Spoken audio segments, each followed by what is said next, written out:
Hello बच्चों, let's read this question. Real and inverted image of an object is formed at a distance d equals to 40 centimeter from the object. The size of the image is half of that of the object. तो हमें एक real और inverted image दे रखी है जो कि form हो रही है डिस्टेंस d पर रखे हुए ऑब्जेक्ट से. The size of image half हो रहा है दैट ऑफ द ऑब्जेक्ट. तो हमारे पास क्या है कि हमें दे रखा है, वो दे रखा है इमेज और उसके बीच में जो डिस्टेंस है वो दे रखा है हमें 40 सेंटीमीटर. और मैग्निफिकेशन यानी कि एम हमें दे रखा है, वो दे रखा है 1/2. तो इमेज जो होगी हमें इन कंडीशन से जो हमें मिल रहा है वो है कि इमेज जो होगी वो इन्वर्टेड है और रियल है. Image is inverted and real, ये भी क्वेश्चन में हमें दे रखा है. इन्वर्टेड एंड रियल ये हमें क्वेश्चन में दे रखा है. अब हमसे पूछा है कि ये ऑप्शंस में से यानी कि कॉलम वन से कॉलम टू को मैच करें. तो अब हम सबसे कॉलम वन में फर्स्ट पार्ट को देखें तो हमारे पास है the nature lens used should be. Since the image is real, so the nature lens is should be converging lens यानी कि convex lens. Converging lens use होगा. कन्वर्जिंग लेंस क्योंकि हमारे जो इमेज है वो रियल और इन्वर्टेड है. तो हमारा लेंस जो होगा वो कन्वर्जिंग लेंस होगा.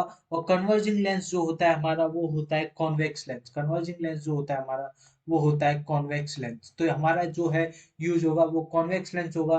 तो हमारे फर्स्ट के लिए जो मैच कर रहा है वो कर रहा है हमारा सेकंड, यानी कि हमारा फर्स्ट के लिए जो है वो B option match, B part match कर रहा है. अब हम बात करें कि focal length of the lens, focal length क्या होगी. सेकंड पार्ट की बात करें हम, फोकल लेंथ क्या होगी. तो focal length of lens F, F मान लेते हैं हम फोकल लेंथ को, लेंस की को. फोकल लेंथ भी एक्स, फोकल लेंथ भी एफ, फोकल लेंथ भी एफ. और जो हमारा मैग्निफिकेशन होता है -v/u=1/2. तो हमारा जो हो जाएगा यहाँ से v इक्वल्स टू आ जाएगा -u/2. तो और हमारे पास हमें क्वेश्चन में दे रखा है v-u=40. इन दोनों इक्वेशन से हमारे पास जो आ जाएगा वो आ जाएगा u=-80/3 सेंटीमीटर और v=40/3 सेंटीमीटर. 40/3 सेंटीमीटर, इन दोनों इक्वेशन को हम सॉल्व करें तो. So from lens formula, lens formula से हमारे पास फोकस भी आ जाएगा यानी फोकाई भी आ जाएगी. 1/v इक्वल -1/u=1/f, ये होता है हमारा लेंस फॉर्मूला. तो हमारे पास यहाँ से आया 1/f=3/40 माइनस माइनस 3/-80, 3/-80. तो यहाँ से हमारे पास आ गया 3/40 प्लस 3/80.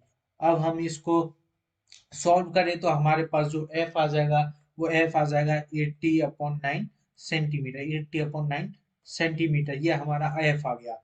तो अब हमसे जो क्वेश्चन में था फोकल लेंथ हमारा आ गया 80/9 सेंटीमीटर, हमारा जो है डी से मैच कर जाएगा, ये डी से मैच कर जाएगा. और जो थर्ड में पूछा है हमसे distance of object from the lens, तो डिस्टेंस अभी हमने निकाली थी. तो हमारी डिस्टेंस आई थी वो आई थी 80/3. जो हमारी डिस्टेंस आई थी वो आई थी हमारी 80/3. हमारी डिस्टेंस है वो आ गई 80/3. तो ये हो गया हमारा मैच करेगा, वो करेगा सी से. ये हमारा मैच करेगा, वो करेगा सी से. If the mirror were used then nature of mirror should be. अब इसमें पूछा कि अगर हम मिरर यूज करें तो जो मिरर का नेचर होगा वो क्या होगा. तो अब देखें तो मिरर के लिए जो मैग्निफिकेशन हो जाएगा वो हो जाएगा मैग्निफिकेशन इक्वल्स टू v/u=1/2. ये हम फोर्थ पार्ट की बात कर रहे हैं, 1/2. तो यहाँ से हमारे पास v इक्वल्स टू आ गया u/2 और हमें एक इक्वेशन दे रखी है v-u=40.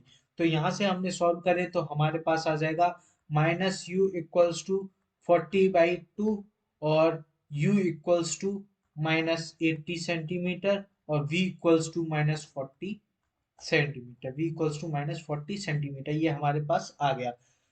तो बहुत v और u हैं वो दोनों नेगेटिव हैं. Since v and u are negative तो इसका मतलब है कि left side of mirror which is only possible case in concave mirror, यानी कि जो हमारी जो इमेज होगी वो लेफ्ट साइड होगी और ये हमारा हो जाएगा वो हो जाएगा कॉनकेव मिरर. Concave mirror.